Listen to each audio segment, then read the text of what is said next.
Day 74 sa ato ang Azula Gapi and Chicken Backyard nga mga binuhi. Okay, so let's have an update na pod sa atong mga binuhi, guys. Okay, first thing first, ang first na tab na pagyapoy gapi. So ang atong Azula mo gyapon, and the second tab our gapi is getting better na, bigger.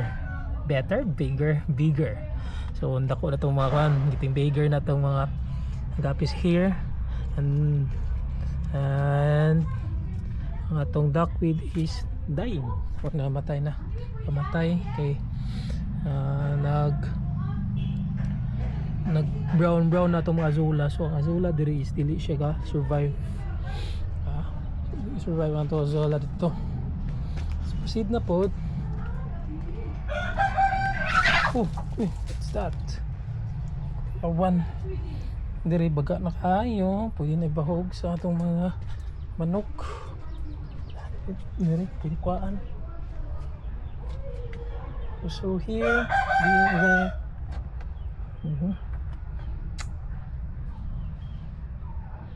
Wait, na deads. What happened? Namatay man. Napa ba na yung fish?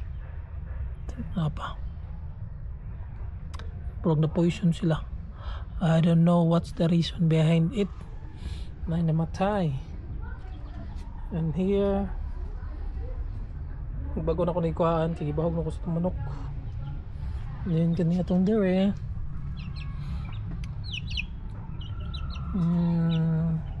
Healthy pa po yung gyapon na itong mga guppies. While here, itong mga fries, ko na po. Lagi basta masiparit. Same there. Pero makita na ito ang laki. Then itong mga chicks, of course.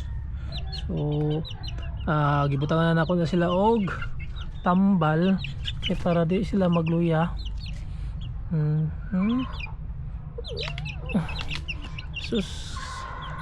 So conclusion na to kani nga kuan nga batch is pat ka buok laki and babae.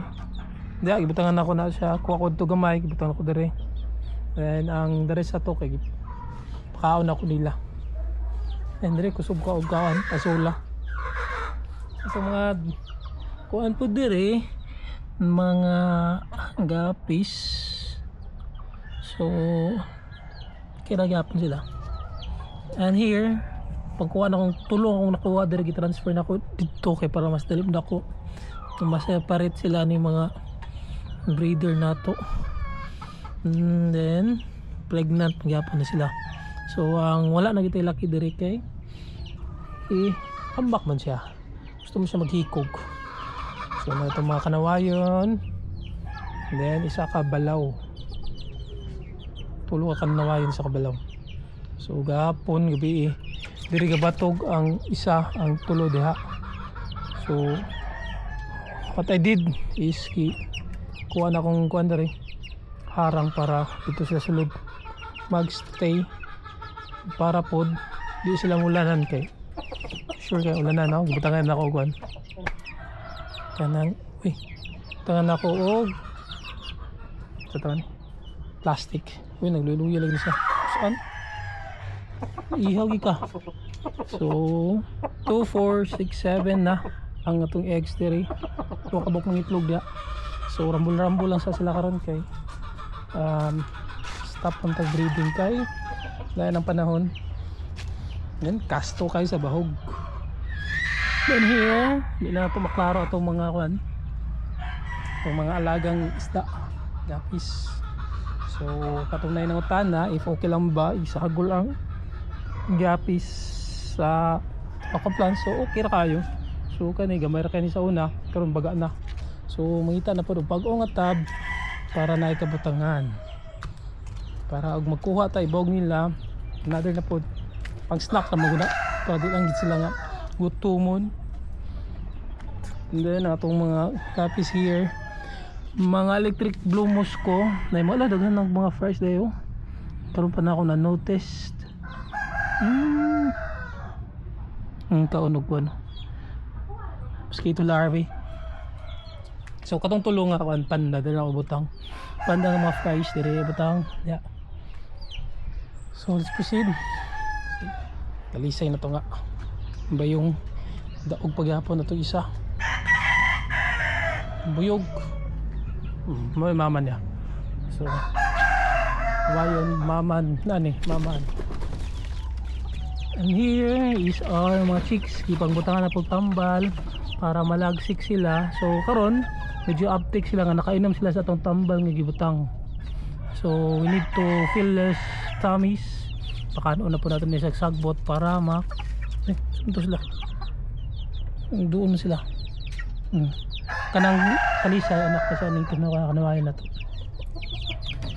Okay, so magkuha sa mga aqua plants kay para to pakaon.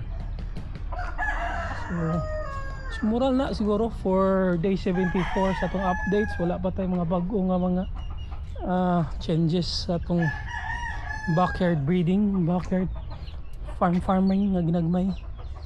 So that's all for today's video. If you have any suggestions, you can comment down below, and please do like and subscribe to our channel para updated mo sa atong hobbies. But nagluyag itong isa ka ko no. Talisay nga ba what happened to you man? Nagluya? Pusaan siguro na ba? So that's all for today's. Thanks for watching and God bless your friend. Bye bye.